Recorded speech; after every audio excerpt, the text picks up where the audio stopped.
اور تم فٹ کر رہے ہو کہ مولانا غلام اللہ خان عقیدہ حیات نہیں مانتے تھے، اس کی جگہ ویسے ہی لکھ کے دے دیا ہے۔ کیا تم بھی مولانا غلام اللہ خان کی اس تحریر کو سچا مانتے ہو؟ حضور کی تو دونوں تحریریں سچی تھی اور تم ایک تحریر کو جھوٹا کہہ رہے ہو، کس منہ سے صلح حدیبیہ کی مثالیں دیتے ہو؟ میں نے کہا یار حیا کرو۔ اور دوسری بات، صلح حدیبیہ میں معاہدہ کافر سے ہو رہا تھا اور یہاں بات استاد کی شاگرد سے چل رہی تھی، یہاں فیصلہ ہو رہا تھا، صلح حدیبیہ فیصلہ تو نہیں تھا، وہ تو دونوں فریقین بیٹھے تھے، اس میں ثالث آیا ہوا تھا۔ یہاں تو معاہدہ استاد کا بھی وہی عقیدہ جو شاگرد سے پوچھا جا رہا ہے کہ تم نے دیوبند میں پڑھا کیا ہے۔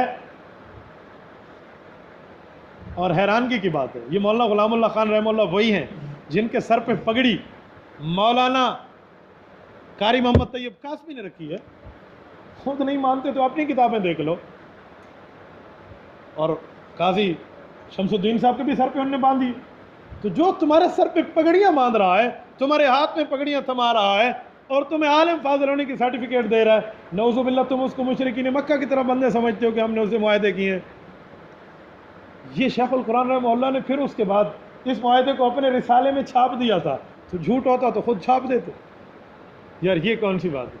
اچھا کوئی اور کتاب میں چھاپتا تو بات ہوتی، شیخ القرآن تو اسے خود اپنی کتاب میں چھاپ رہے ہیں، خود اپنے رسالے میں چھاپ رہے ہیں۔ کوئی بیا چھاپیا تھا صاحب کو ایسے بھی میں کوڑ لا لیتا، یہ تو خود چھاپ رہے ہیں۔ تو اس لیے شیخ القرآن ہے، جھوٹا نہیں ہے، رحمہ اللہ بڑے بڑے آدمی ہیں، یوں نہیں ہے جیسے آپ نے سوچا۔ یہ فتنہ اس وقت سے چلا اور یہ صرف پاکستانی فتنہ ہے، یاد رکھیں۔ ہمارے پاس مفتی اقبال دامت برکاتہم العالیہ پڑھنے کے لیے تشریف لائے، دارالعلوم دیوبند سے دورہ حدیث بھی ہے اور تخصص بھی ہے مولانا مفتی اقبال صاحب انڈیا کے۔ وہ جب تشریف لائے میرے پاس یہاں گواہ موجود ہیں، میں نے ان سے کہا کہ حضرت سنائیں کیا حال ہے؟ کہتے استاد جی بس آپ کو دعائیں دیتے ہیں ہم تو بڑے بیانات وہاں سنتے ہیں، ہمارے جمعرات دیوبند میں گزرتا ہی آپ کے بیانات سن کے میں نے کہا مجھے ایک بات سمجھاؤ۔ کہتے ہیں آپ کو بات سمجھاؤں گا لیکن مجھے ایک بات بتاؤ۔ میں نے کہا جی کیا؟ کہتے ہیں مماتی کون ہوتے ہیں؟ یہ اشاعت توحید و سنہ یہ کیا چیز ہے؟ میں نے کہا کیوں؟ کہتے ہیں ہندوستان میں تو ہمیں نہیں جانتے بھی نہیں ہیں یہ کون لوگ ہیں۔ وہ کہنے لگا ہمیں پتہ ہی نہیں ہے، یہ تمہارے بیانات آئے ہیں تو ہم نے سوچے کہ مماتی فتنہ بھی ہے، ہمارے ہاں تو الحمدللہ سارے عقیدہ حیات النبی کے قائل ہیں۔ یہ دارالعلوم دیوبند کی بات کر رہے ہیں۔ میں نے مولانا سے عرض کیا تھا، میں نے کہا مولانا اس کی ویڈیو بنوا کے پاکستان میں اپلوڈ کر دو تاکہ ان کو پتہ چلے کہ دیوبندی لیٹرین نہیں تھی تو کوئی یاد نہیں کرے گا، تم خود کو دیوبندی کہتے پھرتے ہو، وضو خانے ککولی کرنے لے تو کوئی یاد نہیں کرے گا تو تم خود کو دیوبندی کہتے ہو۔ دارالعلوم دیوبند کو پھر حضرت شیخ سرفراز نے لکھا بھی آپ ان کے بارے میں فتویٰ لکھو۔ انہوں نے فتویٰ لکھ دیا بھی جو آدمی نبی علیہ الصلوۃ والسلام قبر میں زندہ نہیں مانتا اس کا اہل و سنت والجماعت سے کوئی تعلق نہیں ہے، یہ بدعتی ہے، اس کے پیچھے نماز مکروہ تحریمی ہے۔ اور مزے کی بات یہ تمام اکابر نے لکھا ہے۔ پھر مولانا یوسف لدھیانوی رحمۃ اللہ علیہ دارالعلوم دیوبند میں جتنی بڑی بڑی شخصیات پاکستان میں ہیں نا ان کے پیر ہیں۔ مولانا فضل الرحمان دامت برکاتہ العالیہ کے پیر ہیں مولانا یوسف لدھیانوی، مولانا مسعود اظہر دامت برکاتہ العالیہ کے پیر ہیں، مولانا طارق جمیل دامت برکاتہ العالیہ کے پیر ہیں، اور مولانا اعظم طارق رحمہ اللہ کے پیر ہیں مولانا یوسف لدھیانوی۔ انہوں نے لکھ دیا کہ ایسے بندے کی تقریر سننا بھی نہ جائے۔ میں نے ایک دن حضرت استاد جی گھمن صاحب سے پوچھا، ان کو استاد جی ان کی تقریر سننا جائز کیوں نہیں ہے؟ اس کی بھی کوئی دلیل؟ مولانا لدھیانوی نے دلیل نہیں لکھی، فتویٰ لکھا ہے کہ ان کی تقریر سننا ناجائز ہے۔ تو استاد نے فرمایا اس کی دلیل میں دیتا ہوں۔ استاد فرمانے لگے دیکھو پہلے نبوت کی ذات ہے، پہلے نبوت کی پھر نبوت کی بات ہے۔ جو آدمی نبوت کی ذات نہ مانے اس کی بات بھی نہیں سنتا، جو آدمی نبوت کی ذات نہ مانے اس کی بات بھی نہیں سنتا، اس لیے علماء نے لکھ دیا۔ اور پھر ہمارے ریونڈ کے امام، مدرسہ عربیہ ریونڈ کے امام حضرت مولانا محمد جمیل دامت برکاتہم العالیہ، اللہ ان کی صحت میں اور علم میں برکت عطا فرمائے، اب کافی ضعیف ہے۔ میں نے تو اپنے 4 ماہ والے عرصے میں ان کے پیچھے بڑی نمازیں پڑھی ہیں۔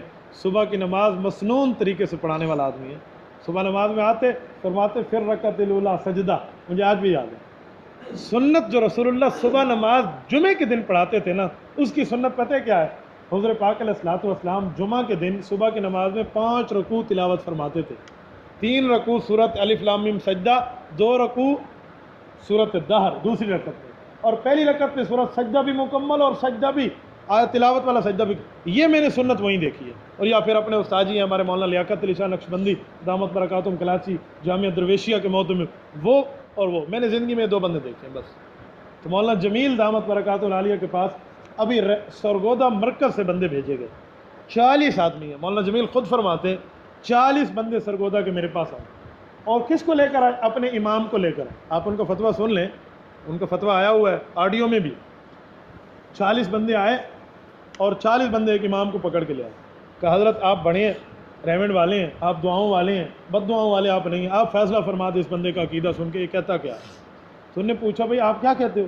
اس نے اپنا عقیدہ بتایا تو مولانا جمیل صاحب سمجھ گئے بھئی عقیدہ کوئی رول گول ہے، ایک کھیر پانی رلائی کھڑوتا ہے، اے مسئلہ خراب ہے۔ تو ان پہ حاجی عبدالوہاب صاحب دامت برکاتہم نے پابندی لگائی ہوئی، آپ نے فتویٰ نہیں دینا۔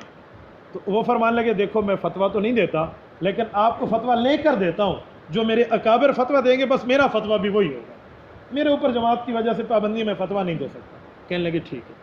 ویسے تبلیغ جماعت کا اپنا انتظام ہے، مفتی صلی اللہ علیہ وسلم صاحب کے علاوہ فتویٰ کوئی نہیں دیتا تھا، ان کی اپنی ترتیب ہے، بزرگوں کی ترتیب کے خلاف بک بک بھی نہیں کرنی چاہیے، وہ ان کی اپنی ترتیب ہے۔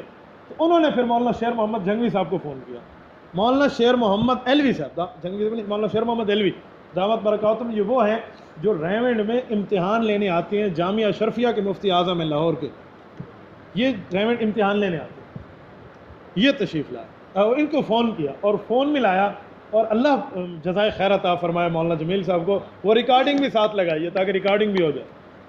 انہوں نے اس سے پوچھا مفتی صاحب میں محمد جمیل ریونڈ سے، انہوں نے کہا اہلاً اہلاً اہلاً و سہلاً، مولانا فرمائیں کیسے یاد فرمایا آپ نے؟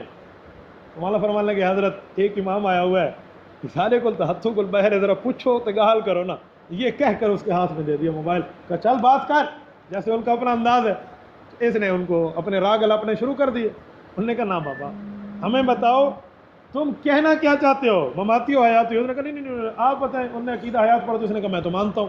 اب وہ 40 بندے حیران ہو گئے، ادھر مانتا ہے ادھر کہتا ہے میں عقیدہ حیات نہیں مانتا، یہ کہنا چکر ہے، پریشان ہو گئے، کیونکہ وہ اسے سیروزے میں ساتھ لے کے جاتے تھے نا، یہ پورے سیروزے میں اپنی دعوتیں دیتا رہتا تھا، تبلیغ دی کوئی ترتیب ہی نہیں رہتا، یہ اپنے بھائی اے عقیدہ حیات نہ منو تو اے نہ کرو، یہ پتھریاں سمجھاتا رہتا تھا ان کو۔ انہوں نے کہا مولوی صاحب کوڑ نہ مار سدھا لا، ادھر کیا کہتے ادھر کیا کہتے؟ تو مفتی صاحب نے فون پہ سن لی کہ بندے پریشان ہیں، تو مفتی صاحب نے دوسرے طریقے سے پکڑا، مولوی نے کہا تم تقیہ کر رہے ہو دنیا کی وجہ سے، اوے آخرت میں برباد ہو جاؤ گے، جھوٹ نہیں بولے۔ نے کہا نہیں تقیہ نہیں، سچ کہہ رہا ہوں۔ تو انہوں نے کہا اچھا یہ بتاؤ اگر تم سچ کہہ رہے ہو اور واقعی عقیدہ حیات کے قائل ہو تو یہ تمہارے خلاف شکایت لے کر کیوں آئے؟ تو اس نے کہا نہیں حضرت بس میں آیات توحید بیان کرتا ہوں نا، بس وہ توحید کی وجہ سے شرک پہ رد کرتا ہوں تو میرے خلاف۔ مولانا مفتی جمیل صاحب کہنے لگے یہ تیرے خلاف شکایت لے کر کیوں آئے تو بتا، ہمارے خلاف تو شکایت نہیں ہوتی، ہم بھی تو عقیدہ توحید بیان کرتے ہیں، آیات پڑھتے ہیں، یہ تم کس بنیاد پہ تیرے خلاف شکایت لے کر آئے ہیں یہ بتاؤ۔ اس پہ پکڑا گیا۔ وہ کہتے ہیں نا جھوٹا کہیں نہ کہیں سے پکڑا جاتا ہے۔ تو پھر مفتی شیر محمد صاحب نے پوچھا یہ بتا کہاں سے پڑھا ہے؟ نے کہا جامعہ صدیقیہ کا جو گجرا والے میں، کہا جی آقا وہ تو مماتیوں کا گڑھ ہے۔ اب چپ جی جی جی جی، انہوں نے کہا وہ تو عقیدہ وہاں مماتیوں کو پڑھا جاتا ہے، کہ جی ہاں صاحب پڑھایا تو وہ ویند ہے۔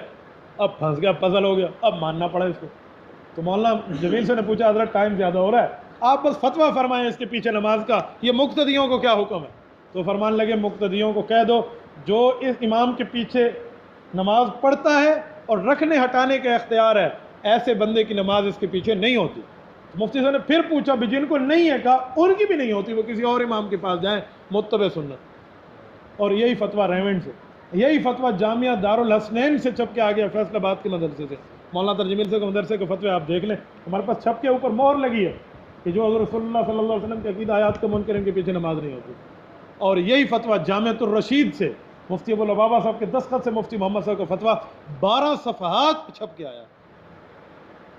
دیوبند کے فتوے کی کتنی تصدیقیں ہوئیں، اور حال ہی میں 2008 کے اندر شیخ الحدیث و تفسیر مولانا علاء الدین نور اللہ مرکزہ نے انہی الفاظ سے فتویٰ لکھا تھا کہ اہل محلہ پہ لازم ہے ایسے امام کو معزول کر کے اس کی جگہ صحیح العقیدہ امام مقرر کیا گیا۔ ایک مماتی ایک دن مجھے کہنے لگا میں تو دیوبندی ہوں، میں نے کہا تیری مثال ایسے ہے جیسے ایک پولیس والا کہے میں تو پولیس والا ہوں اور پولیس کا ڈپارٹمنٹ لکھ کر دے دے بھئی اے اسادہ کو نہیں، وہ لکھے یہ ہمارا نہیں ہے، ڈپارٹمنٹ تسلیم نہیں کرتا، وہ کہ نہیں صاحب میں تھا ہاں پیا، تمہاری بھی وہی حال ہے، دارالعلوم دیوبند اکابرین دیوبند تمہیں دیوبند تسلیم کرنے کے لیے تیار نہیں ہے، نہیں صاحب میں تھا ہاں، اے وہ گالے وہ آدھیانا سا گھین نہ ویسوں تو اے آدھیائی میں فرنٹ سیٹ تے بیٹھ کے ویسا، وہ کہتے تھے ہم لے نہیں جائیں گے، نہیں میں فرنٹ پہ بیٹھ کے جاؤں گی۔ تو اس بندے والا حال دنیا میں کیا ہوگا؟ تو یہ انکار حیات کا پس منظر ہے۔ میں نے جان بوجھ کے آج کو اس کو ریکارڈ کرا کے اگلی نسلوں کے ایمان عقیدے کے تحفظ کے لیے گفتگو کرائی ہے، تاکہ بندہ کسی کو سمجھائے نا تو ایک مجلس میں بیٹھ کے بتا دے بھئی یہ فتنہ دنیا میں کیا ہے، اس فتنے کا مطلب کیا ہے، ان کا عقیدہ کیا ہے، کیا حساب ہے، کیا کتاب ہے، کیا نہیں ہے۔ اور اس پر میں آپ کو واقعات سناؤں نا، یقین مانیں آپ حیران ہو جائیں گے۔ میں اس عالم کا نام بھی لے سکتا ہوں۔ مجھے ایک مولوی صاحب نے آ کر خواب بتایا کہ میں نے خواب دیکھا ہے رسول اللہ صلی اللہ علیہ وسلم کی زیارت ہوئی اور ادھر یہ پتھری بیٹھے ہوئے ہیں، حضور اشارہ کر کے کہتے ہیں ان کو کیا ہو گیا ہے، حدیثیں میری ہیں پھر بھی نہیں مانتے۔ میں نے اس بندے سے کہا، میں نے کہا بس یہ مجھے سنا دیا، اللہ تجھے بھلا کرے، پتھریوں کو نہ سنا ہوئے، وہ حدیث نہیں مانے دیتے، تیرا خواب مانے دن میں نے، یہ یاد رکھنا، وہ تیری بات نہیں مانیں گے۔ میں نے والد صاحب سے ایک دن پوچھا تھا، میں نے کہا ابا جان یہ تو علماء کو گالیاں دیتے ہیں۔ ابو جی نے فرمایا تھا کہ جس کے منہ سے نبوت کی گستاخی ہو جائے نا، اس پہ واجب ہے ہر عالم کی گستاخی کرے گا، ہر اللہ والے کی گستاخی کرے گا، وہ ہر اللہ والے کے خلاف یہی باتیں کرتے تھے۔ تو انکار حیات النبی کا جو فتنہ پھل اور پھول رہا تھا، علماء نے اس کے خلاف کام شروع کیا، اور یہ الحمدللہ اب دفاع پہ مجبور، جہاں بھی جائیں گے کہیں گے ہم دیوبندی ہیں، بس دیوبندی ہونے پہ اپنا لیبل لگائیں گے، لیکن لیبل اب لگتا نہیں ہے۔ کسی کہہ رہے تم دیوبندی ہو، تو علماء دیوبند کی کسی کتاب میں لکھا ہوا ہے؟ ایک امتی مجھے کہا قرآن میں تو لکھا ہوا ہے۔ میں نے کہا اس کا معنی ہے دیوبند والے قرآن نہیں مانتے، اور دوسری بات ہے قرآن میں بھی نہیں لکھا ہوا، تم جھوٹ بولتے، خواہ سے جھوٹ بول کے علماء کا، عوام کا دماغ خراب کرتے۔ تو اب الحمدللہ عوام میں بڑا شعور آ گیا ہے، وہ اس کو بڑی حد تک جانچ پہچان گئے ہیں اور سمجھ آ گئی۔ میں آپ کو سناؤں آپ حیران ہو جائیں گے، ہمارے ایک شاگرد ہے یاسر، وہ 10ویں کلاس کا پیپر دے رہا تھا، تو اس کے ساتھ ایک لڑکا پیپر دے رہا تھا، میرے پاس ہے، مجھے کہنے لگا استاد جی آج تو بڑا مزہ آئی سر امتحان حال۔ میں نے کہا کیا ہوا؟ کہتے ہیں ایک بندے نے نقل مانگی تو 2 بندے اسے نقل دینے لگے، تو پیچھے سے ایک بندے نے کہا نقل لینے میں پتھری ہے۔ اچھا تو پوری کلاس نے کہا تے کو نقل شکل سکو نہ انداز۔ یہ بچوں میں شعور آ گیا ہے، یقین مانے 2006 میں جب میں یہاں آیا نا، وہاں حیران ہو جائیں گے، میں نے صبح نماز یہاں پڑھی، جب میں دورہ حدیث کر کے آیا، السلام علیکم نماز کا سلام پھیرا، ادھر سلام پھیرا نا، تو مجھے ایک بندے نے یوں پکڑ لیا تھا، مولوی صاحب پتھریاں تھا کیا مسئلہ ہے؟ مجھے ادھر سلام نہیں پھیرنے دیا تھا، اتنی حد تک یہ مسئلہ عروج پہ تھا۔ یہاں اماماتی سارا دن یہاں آتے تھے، ہماری اس مسجد میں ادھر ادھر 35 اماماتی آتے تھے، سینکڑوں سے گلی بھر جاتی تھی، لیکن آج اللہ کا فضل ہے، آج کھلے عام اس مسئلے کا پرچار ہو رہا ہے، اور اپنی یہ دفاع پہ مجبور ہے کہ یہ مسئلہ ہے، یہ مسئلہ ہے، یہ مسئلہ ہے۔ تو خلاصہ وہی ہے کہ کسی فتنے کا تعارف اسی لیے کرایا جاتا ہے کہ بندہ اس سے بچ سکے، اور یہ حضرت حذیفہ رضی اللہ تعالیٰ عنہ کا مزاج ہے، اور اللہ پاک ہمیں فتنے سے محفوظ رکھے، نہ فتنے والا بنائے نہ فتنے کے ساتھ دینے والا بنائے۔ وآخر دعوانا الحمدللہ۔ لا إله إلا الله، لا إله إلا الله، لا إله إلا الله، ما لنا رب سواه، لا إله إلا